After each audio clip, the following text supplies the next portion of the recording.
तो चलिए कौन बनेगा मुख्यमंत्री में अब खबरें विस्तार से। और आज की दो बड़ी चुनावी खबरें दो चुनावी राज्यों से। हम बात कर रहे हैं उत्तर प्रदेश और पंजाब की। बीजेपी अध्यक्ष जेपी नड्डा मिशन यूपी पर हैं, तो वहीं दिल्ली के मुख्यमंत्री आम आदमी पार्टी के नेता अरविंद केजरीवाल पंजाब को साधने निकल चुके हैं। बीजेपी अध्यक्ष नड्डा मुख्यमंत्री योगी आदित्यनाथ के गढ़ गोरखपुर में 12 जिलों के बूथ अध्यक्षों से बात करने वाले हैं और आने वाले चुनाव की तैयारियों को लेकर नड्डा की ये बैठक बहुत अहम हो जाती है। नड्डा सबसे पहले गोरखनाथ मंदिर जाएंगे, उसके बाद कार्यकर्ताओं के साथ संवाद करेंगे। जेपी नड्डा दोपहर का खाना राजभर बिरादरी से आने वाले कार्यकर्ताओं के घर पर करेंगे। राजभर से गठबंधन टूटने के बाद ये राजभर समुदाय को साधने की कोशिश के रूप में देखा जा रहा है। शाम में पार्टी के सीनियर नेताओं के साथ मुलाकात करेंगे जेपी नड्डा। मुख्यमंत्री योगी आदित्यनाथ के घर रात के खाने से पहले कोर कमेटी की बैठक में भी शामिल होंगे। और पंजाब के दौरे की अगर बात करें, दूसरी तस्वीर, वहां पर अरविंद केजरीवाल पहुंचने वाले हैं। चुनावी राज्यों की बात करें तो सर्वे में पंजाब में आम आदमी पार्टी का पलड़ा बाकी राज्यों से भारी लग रहा है। केजरीवाल पंजाब के मोगा दौरे पर हैं। मोगा में केजरीवाल महिलाओं के लिए कोई बड़ा ऐलान करने वाले हैं। तो ये दो तस्वीरें। मोगा जा रहा हूं और मोगा में पंजाब की प्रगति के लिए, पंजाब की महिलाओं के लिए एक बहुत बड़ा ऐलान हम लोग करने जा रहे हैं। पंजाब की महिलाओं के विकास के लिए और उनके सशक्तिकरण के लिए। तो आप सब लोग आइए, वहाँ पे मोगा में मिलते हैं, वहाँ पे सारी गलबात होगी। उसके बाद शाम को मैं लुधियाना जाऊँगा। लुधियाना में वहाँ पे ऑटो और टैक्सी वालों के साथ बात होगी। तो पंजाब पहुंचकर पंजाबी रंग में रंगे हुए भी अरविंद केजरीवाल नजर आ रहे थे। बातचीत के लिए गलबात का जिक्र उन्होंने वहां की मीडिया से किया। खैर, अगली खबर का रुख कर लेते हैं। बात उत्तर प्रदेश चुनाव की करते हैं जरा विस्तार से। गोरखपुर पहुंचे बीजेपी अध्यक्ष जेपी नड्डा। वहां वो बूथ तंत्र से जीत का मंत्र ये देने वाले हैं कार्यकर्ताओं को। दरअसल जेपी नड्डा के पहुंचने से पहले ही मुख्यमंत्री योगी आदित्यनाथ के गृहनगर गोरखपुर में बड़े जश्न की तैयारियां की गई। दिखाते हैं आपको जरा एबीपी न्यूज संवाददाता नीरज की खास रिपोर्ट। नीरज ने बात की है यूपी बीजेपी अध्यक्ष स्वतंत्र देव सिंह से। पार्टी के प्रदेश अध्यक्ष स्वतंत्र देव सिंह हमारे साथ हैं, जो चंपा देवी पार्क में खुद मौजूद हैं और तैयारियों का जायजा ले रहे हैं। स्वतंत्र जी, इस राजा के आने का क्या फायदा होगा और राजा की जो टीम बनी है, यानी र से राजनाथ सिंह, अ से अमित शाह और ज से जेपी नड्डा।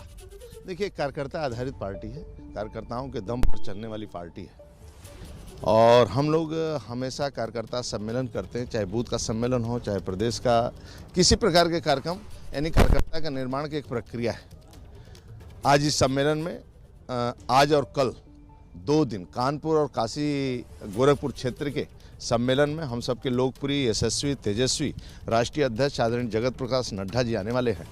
और आज उनके आने से कार्यकर्ताओं को ताकत मिलेगा, बल मिलेगा, क्योंकि कार्यकर्ता ही पहले सदस्य बनता है, फिर कार्यकर्ता बनता है। अच्छा स्वतंत्र जी, 44 सीटें गोरखपुर क्षेत्र में पिछली बार आप लोगों ने जीता था और आजमगढ़ का इसी में आया है, तो आजमगढ़ में केवल 1 सीट आप लोगों को मिली थी। तो इस बार क्या आप लोगों की तैयारी, क्योंकि इस बार तो गोरखपुर क्षेत्र के मुख्यमंत्री भी हैं। देखिए, कार्यकर्ताओं के दम पर हम चुनाव जीतेंगे, नेता के नेतृत्व में चुनाव जीतेंगे। आदरणीय योगी जी नेतृत्व करना है और आदरणीय राष्ट्रीय अध्यक्ष जी आज आकर मार्गदर्शन करेंगे और उनका नेतृत्व, उनका मार्गदर्शन से हम सब उत्साहित होंगे, सभी कार्यकर्ता सक्रिय होंगे और उत्साहित होकर अपना अपना बूथ जीतेंगे। कह रहे हैं कि भारतीय जनता पार्टी केवल राजनीति में व्यवसाय करती है। आप तो अच्छी तरह जानते हैं कि ट्रस्ट कौन चलाता है और देश का निर्माण कौन करता है। आज पूरी दुनिया के अंदर भारत माता की जय जयकार हो रहा है तो आदरणीय मोदी जी के कारण हो रहा है। पूरी दुनिया में देश का सम्मान बढ़ रहा है तो आदरणीय मोदी जी के कारण, और 1.25 करोड़ देशवासियों का, प्रदेशवासियों का सम्मान बढ़ता है। चाचा भतीजा मिल गए तो क्या होगा? कैसे मिलेंगे? जिसको दुत्कार कर आप निकाल दिए हैं वो मिलेगा कैसे?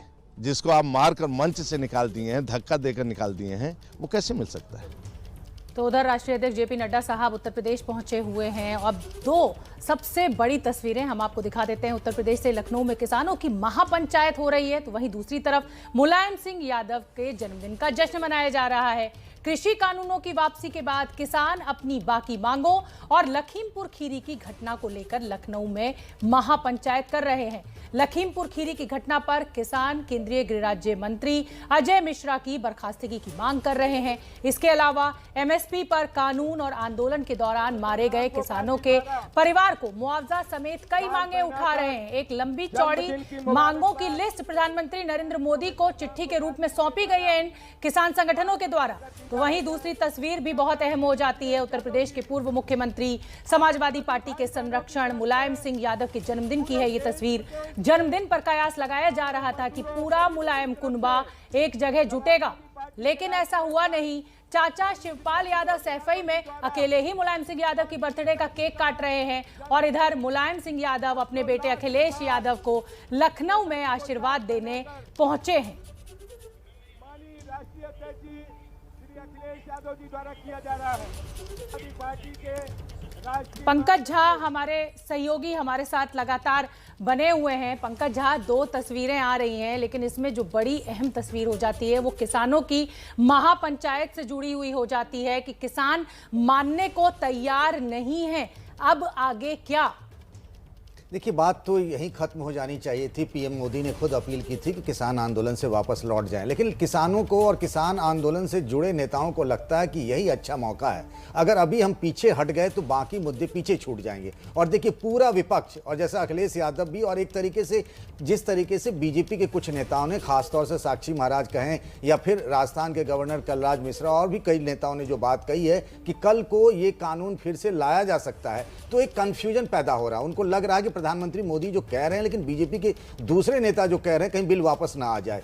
प्रियंका गांधी भी और अखिलेश यादव भी कह रहे हैं कि बात तो खत्म नहीं हुई। जिस किसानों पर जिस मंत्री के बेटे की गाड़ी चढ़ाई थी, अजय मिश्रा टेनी की हम बात कर रहे हैं, उनकी बर्खास्तगी क्यों नहीं हो रही है? जो 700 किसानों की लिस्ट आप खुद कह रही थी कि जिनकी मौत हो गई है, उनके लिए मुआवजे की बात हो रही है। उनको लगता है ये मौका है, इस मौके से अभी पीछे नहीं हटना चाहिए, इसीलिए लगातार आंदोलन को धार दिया जा रहा है। लेकिन अब सवाल ये पूछा जाएगा कि भाई कहा यह जा रहा था कि तीनों कृषि कानून सरकार ने वापस ले लिए, दरिया दिली बड़ा दल सरकार की तरफ से, प्रधानमंत्री मोदी की तरफ से दिखा दिया गया। अब जिस तरीके से किसान अपने तेवर दिखा रहे हैं, ये तो साफ हो रहा है कि ये हटने वाले नहीं है।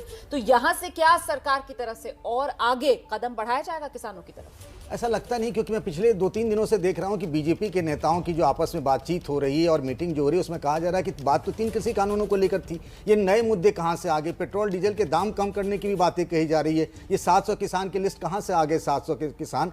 तो एक नैरेटिव बदलने की कोशिश ये भी की जा रही है कि अब किसान आंदोलन राजनीतिक आंदोलन हो जा रहा है। ये बीजेपी की तरफ से बताने और समझाने की प्रयास भी किए जा रहे हैं। और पंकज, एमएसपी पे तो सरकार पहले से ही कमेटी का गठन कर चुकी है, तो फिर अब किसानों की नाराजगी दूर करने के लिए अब सरकार के लिए भी मुझे लगता है आगे बढ़ना मुमकिन नहीं है। ऐसे में आपको लग रहा है कि राकेश टिकैत जो हैं वो अनड्यू एडवांटेज उठाने की कोशिश कर रहे हैं, अपनी नेतागिरी चमकाने की लगातार कोशिश कर रहे हैं, या विपक्ष का हाथ है पीछे से? देखिए, बात सिर्फ राकेश टिकैत की भी नहीं है, और बात के संयुक्त किसान मोर्चा के सभी नेता एक ही कह रहे हैं। और मामला बिल्कुल आपको बता दूं कि अगले साल की शुरुआत में जो चुनाव है, खासतौर से 2 राज्यों का हम जिक्र करना चाहेंगे, पंजाब और यूपी, उसको लेकर इनको लगता है किसान नेताओं को कि दबाव बनाए रखेंगे। मोदी अगर इन 3 कानूनों को वापस लेने पर अगर पीछे आ जाते हैं तो हो सकता है कि इस पर भी बात बन सकती है। लेकिन मुझे लगता है कि अब कुछ मांगे जो हैं किसान आंदोलन की तरफ से, वो मुद्दा भटक रहा है किसान आंदोलन का, जिस तरीके से बातें कही जा रही हैं।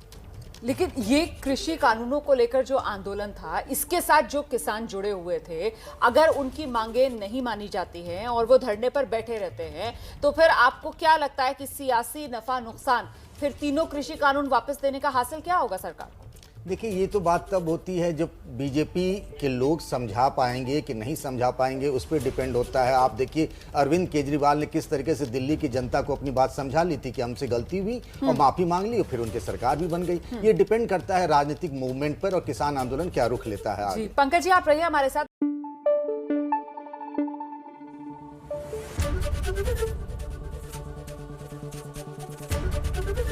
एबीपी न्यूज आपको रखे आगे।